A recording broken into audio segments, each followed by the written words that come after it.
Muy buenos días, amigos televidentes. Para mí es un grato placer que ustedes estén participando con nosotros en la producción del programa Puntos de Vista del día de hoy. Particularmente me siento muy complacida de presentarle a todos ustedes una entrevista con Aurelio Enríquez, presidente del Colegio Dominicano de Periodistas. Vamos a estar mirando el ejercicio profesional de la prensa en el país. Los saludo como siempre con la hermosura floral del Jardín Ilusiones, su mejor opción para sus eventos familiares y empresariales. Vamos a comerciales, retornamos con todos ustedes.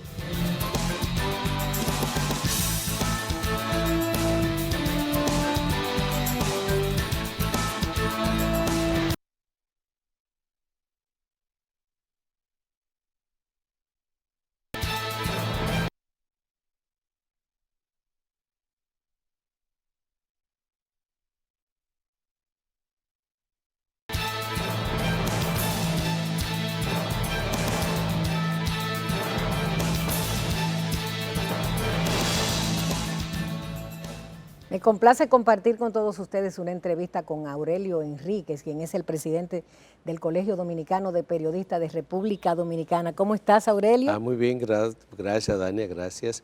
Y compartir contigo aquí muchas informaciones de gran interés con mi maestra. Así es, sí, porque tuve el privilegio de ser su maestra en la Escuela de Periodismo de la Católica. Sí. Para mí un honor ver que hayas llegado tan lejos. Sí.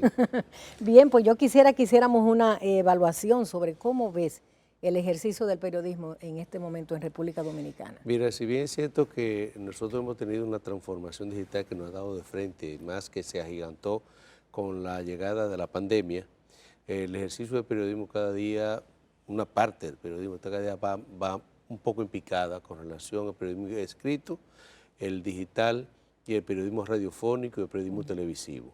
Nosotros estamos trabajando fuertemente con preparar a los compañeros periodistas a que se adecúen a lo que es la realidad del momento. Nosotros tenemos un periodismo cada vez más ágil, más fácil, más llamativo, ya nosotros... Más tecnológico. Ya la mayoría de los compañeros periodistas lo que están usando es mucho el Facebook Live, están usando mucho el canal de YouTube, están utilizando mucho lo que son las redes sociales, incluso el TikTok, que es la única parte que están así, ejerciendo el periodismo a través de esa parte. ¿Qué nosotros hacemos?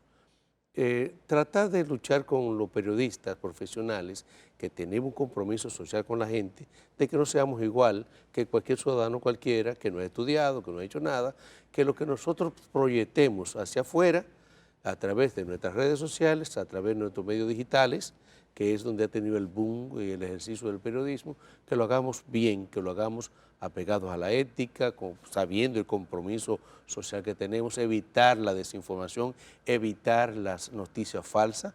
No es que la vamos a eliminar totalmente, porque lamentablemente la noticia falsa sigue ocupando una posición extraordinaria en lo que es la plataforma digital que nosotros tenemos o el ecosistema de la multiplicidad de medios que nosotros estamos teniendo para poder comunicar. Antes nosotros teníamos un periódico, teníamos una emisora y teníamos un canal de televisión. Ahora, según el último estudio que se hizo, la Reuters a nivel internacional, ese esquema ha variado totalmente. Si nosotros teníamos una televisión que tenía un 75, 78, hasta 83% de la teleaudiencia, el periódico tenía unos 12 o 13%, la radio tenía todavía un poquitico menos, y ahora eso ha cambiado totalmente. Ahora, según ese estudio, nosotros tenemos un 86, 85% en las redes sociales, en las plataformas digitales, tenemos un 8 o 9% en televisión y periódico un 3%. Eso significa que nosotros tenemos que variar en la forma de cómo comunicar, cómo ejercer el periodismo, cómo hacer las cosas bien. Y esas son las herramientas que nosotros le estamos dando a través de la capacitación en el colegio, a través de Infotec, a través del ITRA, a través de los que han estudiado y buscado en las universidades los mecanismos de cómo enseñar a los compañeros, a los jóvenes, a lo de nuestra generación, a la generación de ustedes, cómo adentrarse, dejar de hacer lo que es el periodismo viejo para utilizar mejor las nuevas tecnologías para comunicar y llegar a mucho más gente. Nosotros llegamos a través de un canal, de un periódico, ¿a cuánto? periódico 2 o 3 personas. Nosotros ahora, con una información, le dan una cantidad de views y fácilmente podemos llegar hasta millones de personas en poco tiempo, en una o dos horas. Antes nosotros hacíamos una información en la mañana, al día siguiente, en la mañana, tú tenías la información en el periódico. Ahora nosotros lo tenemos en el instante. A medida que estamos transmitiendo este programa, ya una cantidad extraordinaria de diferentes partes del mundo, de cualquier continente, están viendo este programa Punto de Vista en tiempo real. Y esa ha sido la transformación que se ha tenido en los últimos años, y nosotros como colegio estamos adecuando y invitamos permanentemente a los periodistas que tienen que montarse en el tren de la tecnología. Si no se montan en el tren de la tecnología, se van a quedar atrás. Y no es que vas a desaparecer el periodismo. Nosotros tenemos que formarnos cada día más en las últimas tecnologías que estamos teniendo. Formarnos en lo que tiene que ver la ciberseguridad, formarnos en la parte que tiene que ver con la televisión, con el diseño, la producción de contenidos, que muchas veces estamos transmitiendo contenido vacío. Y nosotros no podemos hacer un periodismo sin contenido, con un contenido vacío. Nosotros tenemos que cumplir el protocolo que ustedes nos enseñaron en las universidades. Es decir, una información, la contrastación rápidamente que se puede hacer antes de emitir esa contratación, esa información al público, porque nosotros tenemos un nombre, nosotros tenemos una carrera, tenemos una academia, tenemos una preparación que nos permite a nosotros, aquel que no está viendo, que no está viendo en el celular, que no está viendo en la televisión o que no está viendo en una de las plataformas que están conformadas en el ecosistema actualmente de la tecnología de la información, esa información tenemos que ser la diferencia. Nosotros apoyamos y defendemos toda la libertad de expresión y difusión de pensamiento. Por eso hemos estado trabajando realmente en la modificación de la ley 6132 a través de un decreto que emitió el presidente de la República, y que hemos ido avanzando grandemente en la parte que tiene que ver la comunicación electrónica, la comunicación que la gente tiene que saber. Es decir, de la Constitución de la República, en su artículo 49, establece claramente: yo como ciudadano, o cualquier como ciudadano, no importa la categoría, no importa el nivel económico, religioso, tiene un derecho a la información. Y ese derecho a la información es una responsabilidad del Estado ayudar y facilitar para que el sector que está formado y que está preparado y que está autorizado por la propia Estado, a través de la MESIA, a través de las universidades, formar esa parte de la información, somos los periodistas. Y como tal tenemos que jugar ese rol. Y ese rol que nos da el Estado al colegio a través de una ley es nosotros profesionalizar, capacitar, instruir, formar cada vez más al periodista profesional para que haga un mejor trabajo y cumpla el mandato constitucional de ser y estar informado que tienen los ciudadanos. ¿Cuáles son las modificaciones que se van a introducir en la Ley de Expresión y Difusión del Pensamiento, que ahora mismo está en proceso de renovación? Sí, primero la apertura a la gente que se pueda informar. Primero, que no haya limitaciones al expresar su opinión, pero recordarle también que hay un límite. La libertad de expresión no es infinita. Hay un límite que llega hasta medida que tú, con la expresión que tú estás expresando, afecta la expresión, la libertad que tú tienes y el derecho que tú tienes a que se respete el honor, la honra de la persona. Esa parte nosotros hemos concentrado mucho esfuerzo, y la otra parte es la parte electrónica. Tú sabes que la inmediatez de la comunicación te hace que tú cometas algunos errores. Y esos errores puede ver que si lo hace el periodista, que sea mínimo, pero aquel que te afecte la honra en una persona sabe que tiene que pagar, sabe que tiene un castigo, porque yo no quiero que tú tienes, por ejemplo, tú tienes una cantidad todo el tiempo en ejercicio y hay otro que no sabe con lo que tiene, compra un teléfono inteligente, te graba en un momento determinado que no debe grabar y ya está cometiendo un error, está cometiendo una violación a ese derecho que tú tienes, el derecho a la intimidad, que también está consagrado en el artículo 44 de la Constitución y en el artículo 49. Te propongo una pausa y retornamos con la entrevista. No se vayan, volvemos.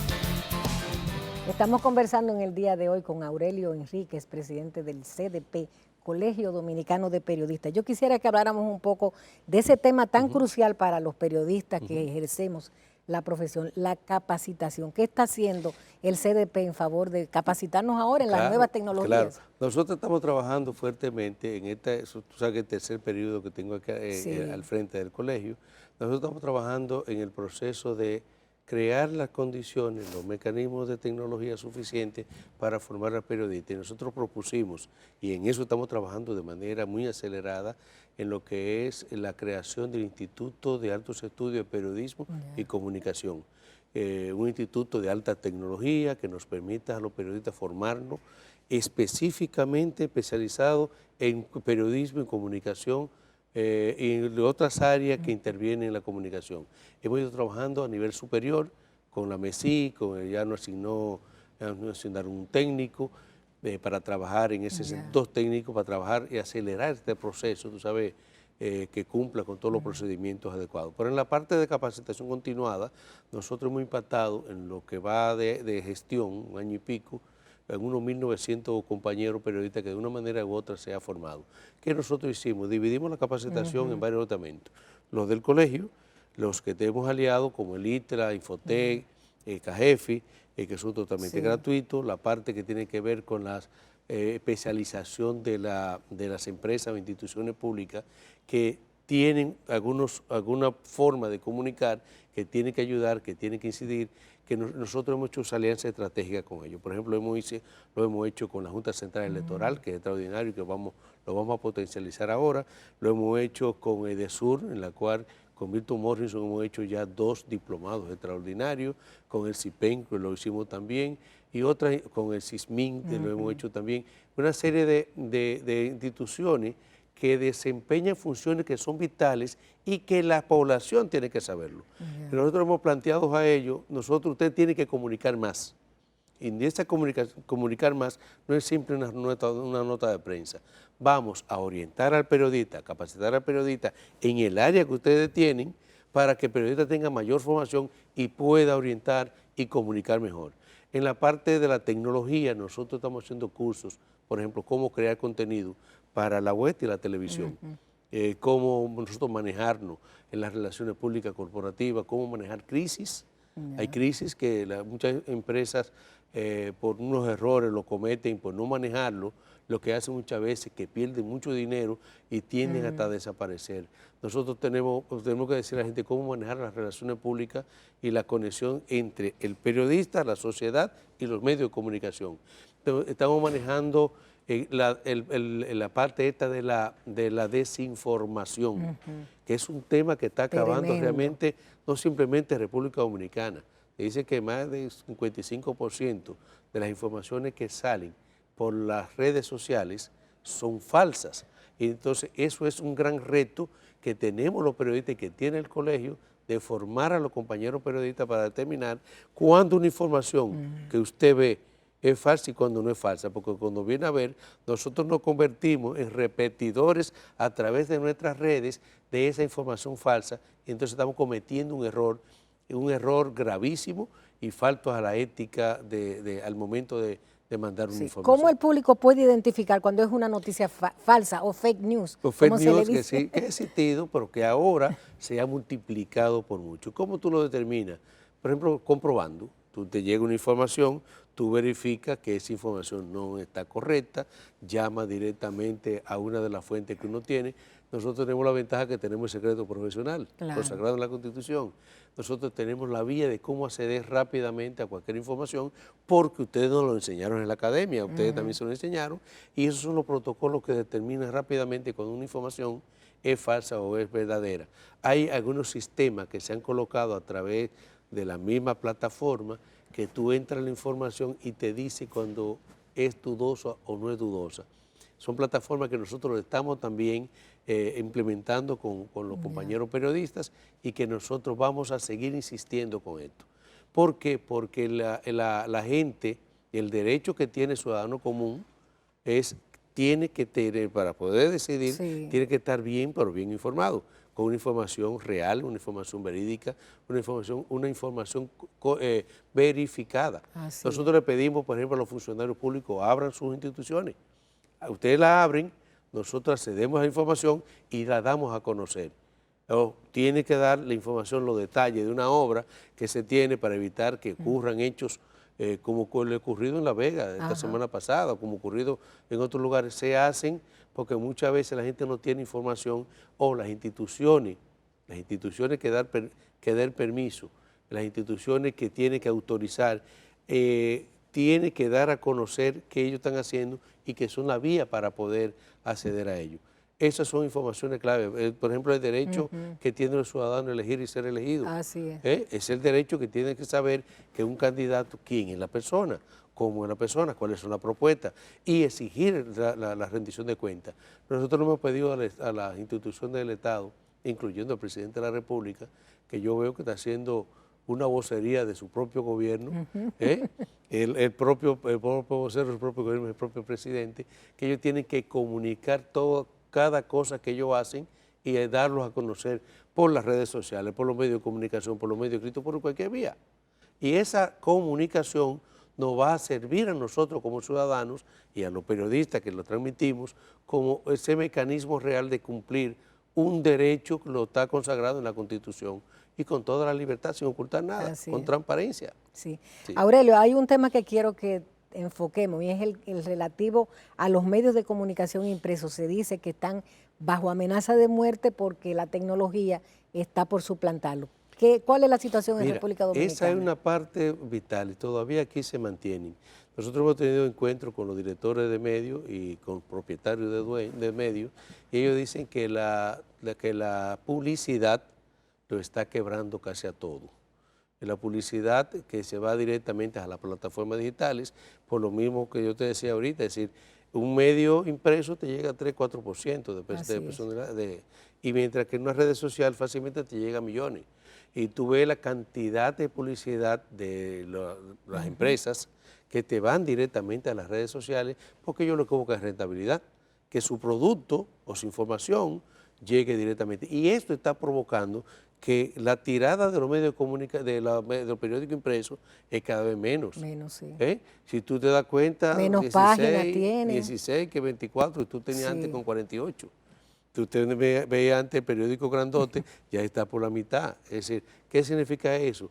Que hay una realidad en el mercado. Por eso le decía, pero para mí me han dicho que se podrían ir de un grupo 1 o 2 periódicos que van a transformarse. Y eso no nos conviene, no le conviene al país. Por ejemplo, yo le decía a alguien, pero cuando cierra un periódico de esto impreso, no simplemente se van los periodistas, que se van también los editores, se van los diseñadores, se van los distribuidores. Los distribuidores.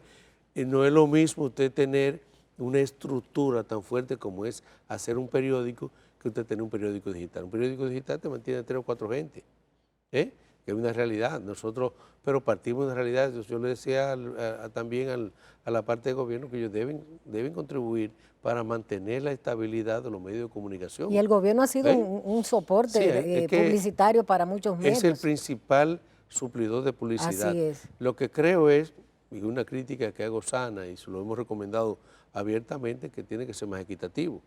Los periodistas que se gradúan, que están en periódicos, que salen, que tienen cierta edad, necesitan tener el apoyo y la mano amiga del gobierno en la parte de la distribución equitativa y racional de la publicidad.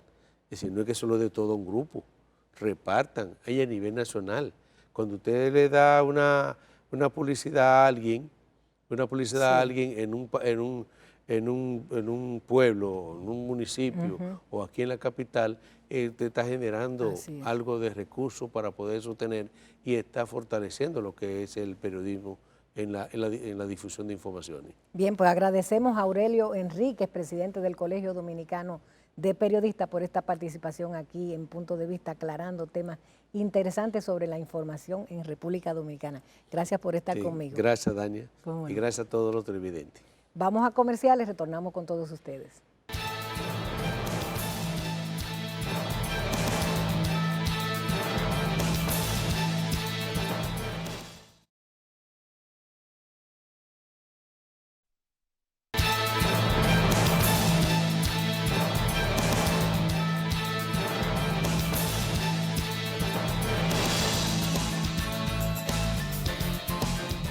Amigos televidentes, muy buenos días y gracias por compartir con nosotros otra entrega de Palpitar Económico de Puntos de Vista. Hoy nos acompaña el arquitecto Jorge Montalvo, presidente de la Asociación de Constructores y Promotores de Vivienda, ACOPROVI. Buenos días, arquitecto. Muy buenos días, don Héctor, y gracias nuevamente por la invitación. Parece que para el sector, diría, no sé, hasta medio exagerado el término, pero parecería que para el sector de construcción en el segmento viviendas y vivienda de bajo costo, para ser más específico, parece que viene como una especie de luz al final del túnel. Esta semana que pasó, que concluye, hubo alguna noticia que oxigenan al sector. Así mismo es. Me refiero a la decisión de la Junta Monetaria comunicada por el Banco Central de liberalizar unos 21.400 y pico de millones de pesos. Correcto, ciertamente son buenas noticias después de un año complejo, ¿no? O sea, yo creo que para hablar de lo que significa esto habría que echar un poquito hacia atrás y recordar cuando nos reunimos aquí mismo en enero del año pasado. Veníamos de un 2021 tremendo, ¿no? O sea, en el cual el sector fue el segundo de mayor crecimiento, con un 23.4%. Y básicamente veíamos como que la pista estaba lista para el despegue definitivo y de manera importante del sector.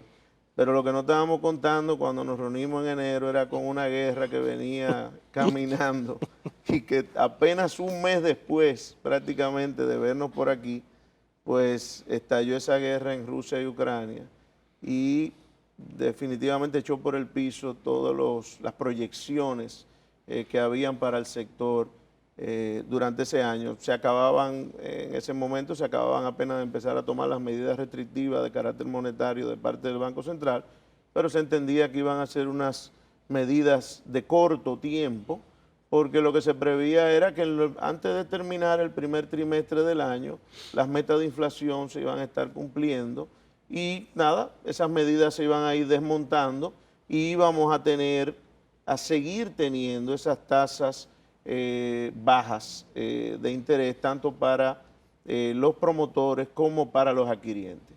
Resultó que no fue así, las medidas se prolongaron tanto como más de un año y el sector empezó a sufrir las consecuencias. Justo un año duraron. Sí, sí, porque ya no hicieron revisión, o por lo menos no aumentaron en las últimas dos revisiones. O sea que aumentando duró un año, ciertamente, don Héctor.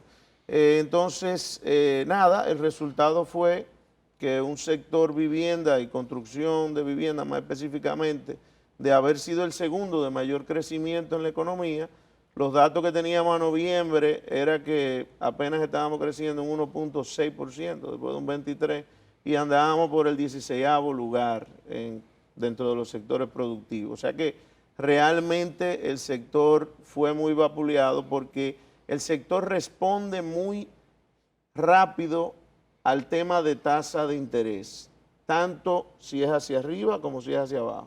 Si es hacia abajo reacciona muy rápido y muy bien, pero si es hacia arriba reacciona muy rápido y muy mal. Y esa fue la diferencia del 22 contra el 21, porque si usted se pone a ver el tema inflacionario, el tema de alza de precios de materiales, fue una constante en los 2 años.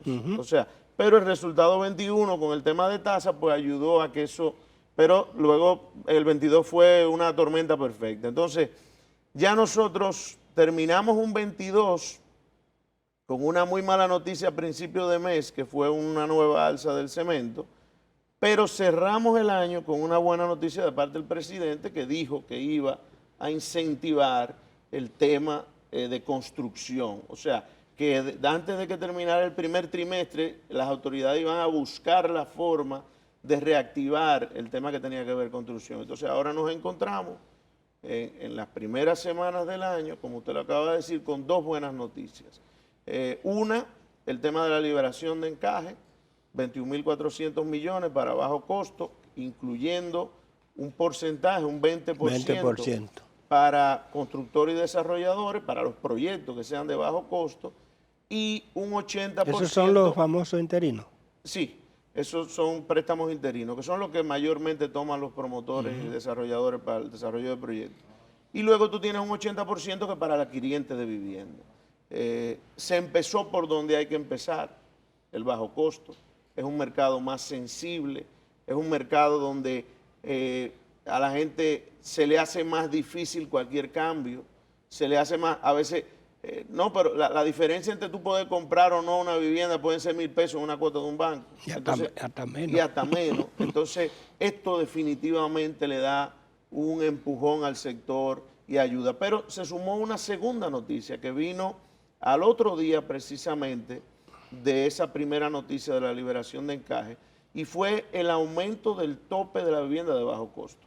El tope que lo publica la Dirección General de Impuestos Internos, y el año pasado no hubo aumento, aunque estaba determinado por ley, y cuando nos acercamos a la autoridad decían, mira, o sea, hay que indexarlo. Hay que indexarlo anualmente. Entonces, ¿por qué no hubo? La razón fue que a final del 2021 se había hecho un cambio en la ley, no esperaron la indexación, sino se hizo un cambio en la ley que lo llevó de 3.8 a 4.5. Entonces, como eso finalmente se aprobó en noviembre del 21, cuando llegó el 22 dijeron, no, mira, se acaba de hacer una modificación, no lo vamos a hacer. Nosotros alegábamos que era una medida que estábamos solicitando desde el principio del 21 y que la inflación del 21 se había tragado esa indexación. Pero nada, finalmente sí se nos dijo, mira, esperen el 23 que va a haber una indexación. Efectivamente, ahora en el 23 y al otro día, como le digo, de la liberación, pues ya hubo una indexación que lleva el tope de la vivienda de bajo costo de 4.5 que estaba a 4.8 y pico, casi 4.9. Esto también ayuda porque abre el rango de esa vivienda de bajo costo, que ahora no solamente es hasta, sino hasta 4.8 y pico. Entonces, personas que estuvieran interesadas en un proyecto que hubiera tenido algún ajuste y ya no costara los 4.5, tienen un rejuego adicional. O sea que esto también va a ayudar mucho. O sea que yo creo que definitivamente son buenas noticias.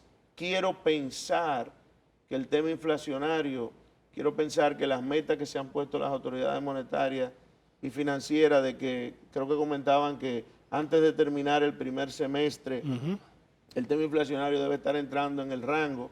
Y en el caso de construcción, tiene que ser mucho antes y deberíamos estar entrando en un panorama de estabilidad, porque ya de hecho factores que incidieron en aumentos, como era el tema de los fletes, ya es una cosa del pasado. O sea, un flete de China que previo a la pandemia costaba $2,000 y pico y llegó a estar en $22,000, ha vuelto otra vez al rango de los 3, 4, o sea, prácticamente a niveles prepandemia. Entonces ya ese no puede ser un argumento para aumentos de costo en los materiales. De igual manera, mucha materia prima de muchos de estos materiales que se llegaron a disparar también a niveles importantes, se han ido estabilizando. Entonces, ¿qué digo con esto? No le veo mucho sentido al alza de cemento que hubo en diciembre, pero le veo mucho menos sentido a otras alzas que pudieran, que vinieran. O sea, ahora mismo debemos estar entrando en un panorama de estabilidad para el tema de precios de materiales, y esto sumado a estas medidas, pues es muy halagüeño para el sector. Sí. Arquitecto, vamos a hacer una breve pausa porque me gustaría que tocáramos algunos temas ya relativos a proyectos que deberían iniciarse en esta nueva etapa. Volvemos en unos instantes.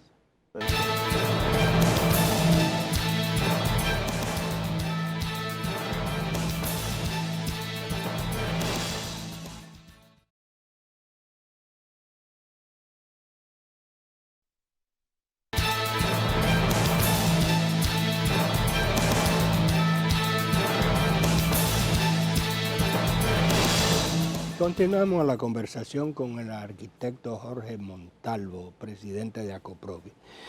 Cuando usted citó a mí el el segmento, el nicho de las viviendas de bajo costo, a mí me surgió como la inquietud o una duda que tengo. Se dice que el déficit habitacional es en ese nicho que está.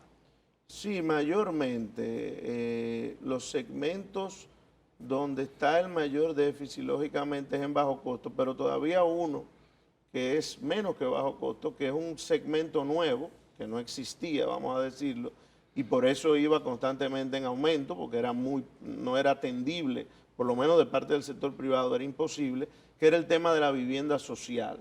Ustedes saben que, vamos a llamar, en el bajo costo que abarcaría todo, desde los 10 años que tiene ya la ley de mercado hipotecario y fideicomiso, vamos a decir que donde se trabajaba la vivienda de bajo costo era en los rangos sobre los 2.5, 2.7 millones. O sea, ahí hasta donde estuviera el top.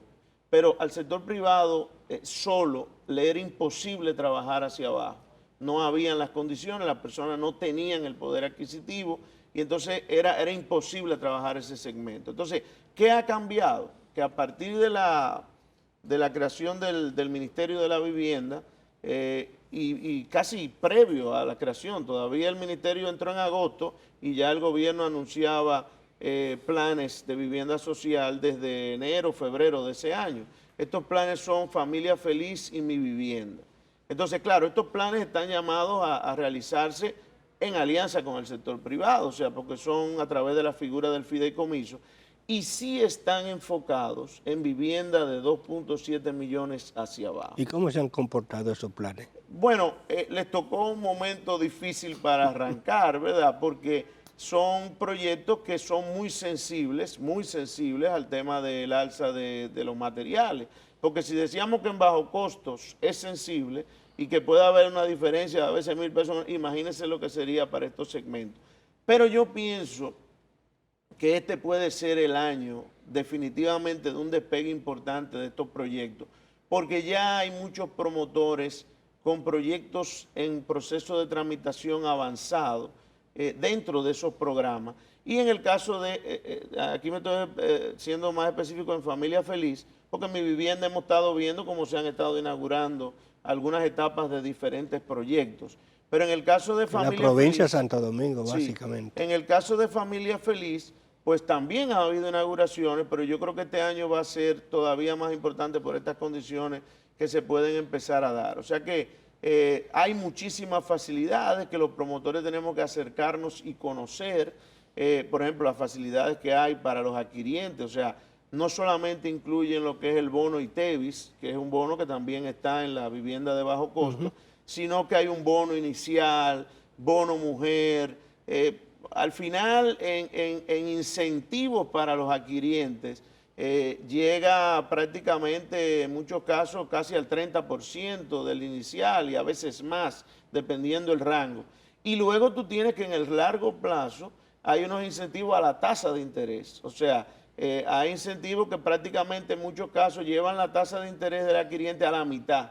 O sea, que cuando tú haces el cálculo de la cuota, tú una tasa de interés que te está poniendo el banco al 10%, tú realmente cuando lo traduces con el incentivo terminas pagando un 5%. Entonces, es muy atractivo. Y del lado de los promotores, pues tiene varias ventajas. El tema de las mismas facilidades que tiene la de bajo costo, pero a eso se suma que el tema de la venta, se supone que el Estado hace una habilitación de todos los clientes que pueden comprar y prácticamente te entrega una bolsa de clientes. O sea que yo creo que puede ser interesante y vamos a tener, yo creo que importantes cantidades de proyectos de ese tipo en el año que recién inicia. Y en los otros, en el nicho ya que no tiene tanta apalancamiento del Estado, ¿con qué se espera?